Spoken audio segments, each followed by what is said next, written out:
agenda today, we are talking about the emerging security alert that has been issued across the country. Whether it's Mumbai, Bengaluru, Uttar Pradesh, what they all have in common are a series of arrests that have taken place. And over the next half hour, we'll be speaking to a special panel. We'll be speaking to NDTV reporters about what they have latest on this. Remember, this morning, what we woke up with was a tweet from the Delhi police. Now, if you look at that tweet, it seems like something that the police has never done before.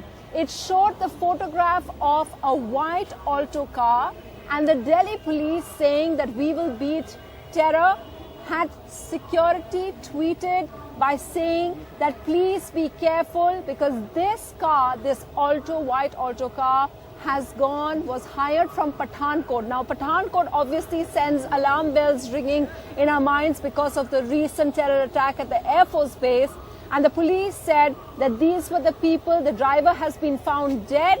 And these three people who they've given pictures of them caught on camera, these three people who hired that taxi have gone missing. Remember, this comes just a day after another missing car of another security official in the NCR region. So we'll be speaking to security expert Sushant Sareen. We'll also be speaking to Delhi Police former Police Commissioner BK Gupta.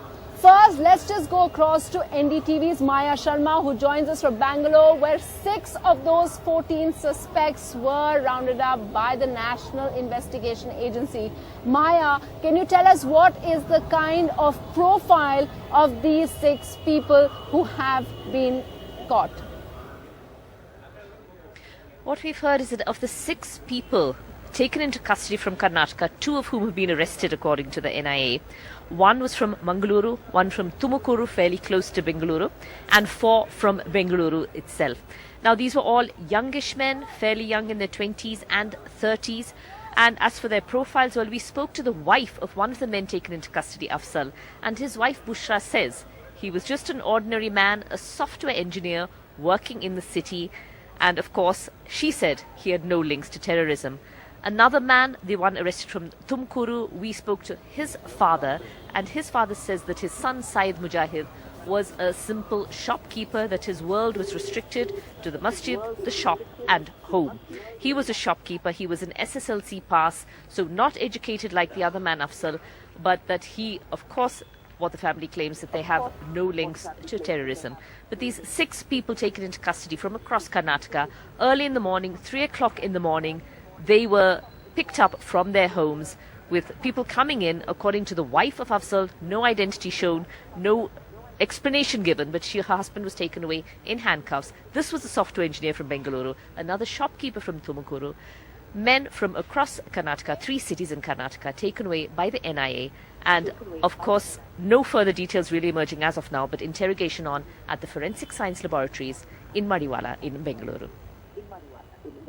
Okay, Maya, it's also significant, some of the profiles that you're giving there, 20 to 30-year-olds, all employees of various companies. I just want to give a little bit of, before we go to our guests and to Sudhir Ranjan, I just want to give a little bit of perspective of why we're doing it from South Extension, one of the busiest marketplaces here in the capital. Remember, Delhi, the capital, is no stranger to terror attacks, and South Extension is chock-a-block with security. They've got little towers also set up, and we'll just be speaking to one of the traders associations about what kind of precautions they've been asked to take as well ahead of that. And of course, we have Sushant Sareen and BK Gupta. But before that, Sudhir Ranjan Sen, our security correspondent. Sudhir, what are the NIA, your sources, what are they saying about all 14? Is there any kind of connecting link between all these arrests that have been made across the country? Yes, of course, there is a very, very strong link. I mean, they have all been picked up under the same, sweep that we can, so to say, and it is to thwart a terror attack.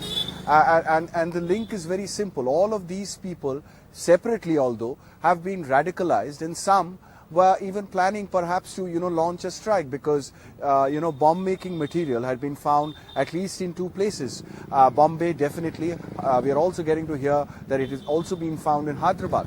Interestingly, unlike previous terror plots, and which, I keep underlining again and again, unlike previous terror plots that we have seen, the importance of the internet is supreme out here. Most of the thing has been done through the internet. Most of the the recruitment has been done through the internet.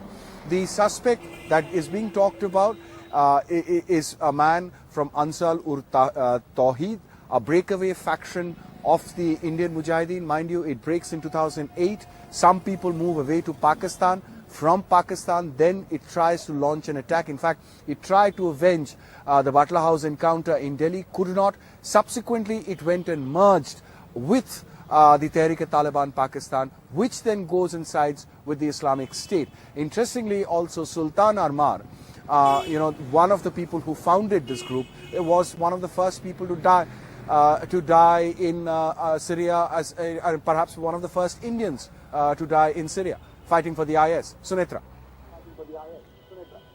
Sudhir Ranjan Sen, Maya Sharma, thanks for giving us those inputs over there. Before I go to our guest, I wanted to ask Suresh Verma, you are one of the people in the Traders Association. What kind of inputs, because there's so much of an alert, what kind of inputs have all of you in these kind of commercial districts of Delhi? What all have you been told by the police? Police has alerted us, and we have increased our guards, and all the showrooms have individual guards. Okay. And police is also very alert. Is this something you feel that is different, or does this happen every year before Republic Day? Every year, I think. Okay, BK Gupta, I wanted to ask you, as if for any reporter who's been around for a certain number of years, alerts before Republic Day have always been there. What is it, just Islamic State, the role of ISIS, that is new this year?